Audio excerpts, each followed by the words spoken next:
Hi there guys and gals, welcome back to the channel and something a little bit different today.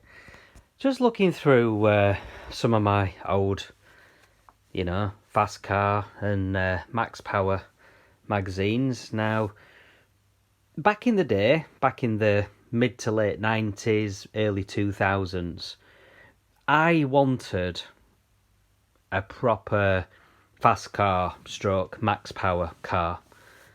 And at the time, I had my Nova Antibes, which, I did loads of modifications to. It was far from standard. Information about that will come in a later video. But I could never really afford to build a car like I really wanted. I didn't have the money. I wasn't working. I was still at uni. When I left uni, I had a bit of time where I was out of work. And it were a few years until I managed to get myself into a decent job. But by then, kind of like the fast car max power era had kind of come to a bit of an end, come to a close. I mean, I did have my Mark II Cavalier SRI, which again, I'll do a future video on. That had a full custom leather interior, speaker build, subs in the boot, and amps, and so that was probably about as close as I got to having a max power car. But just looking through these old magazines and came across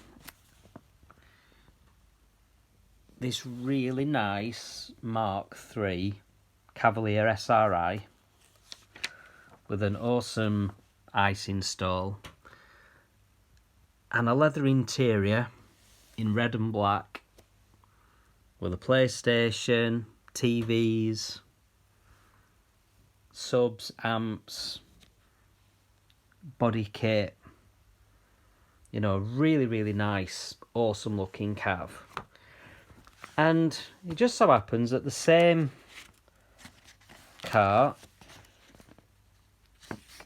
here we go, it's page, what's that? Page 96. Let's find page 96. I have to be careful what I show on this particular video because it might get barred from YouTube.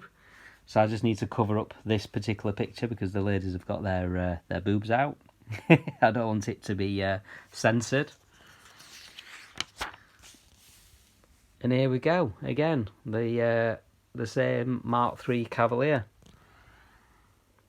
Leather interior, ice install. Now it had some modifications by this point.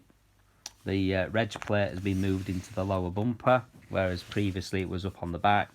Side strips removed, it's been de-locked, de-handled, lots more mods. I think to myself, how cool would it be to own an X fast car, max power feature car? It'd be really, really cool, wouldn't it, guys? What do you reckon? Let's hear your thoughts. How cool it would be to own a proper old school feature car from back in the day. Like this one is spring 2002 and this one is March 2003. So what do you reckon, guys? How cool would it be to own something like that? Let us know what you think.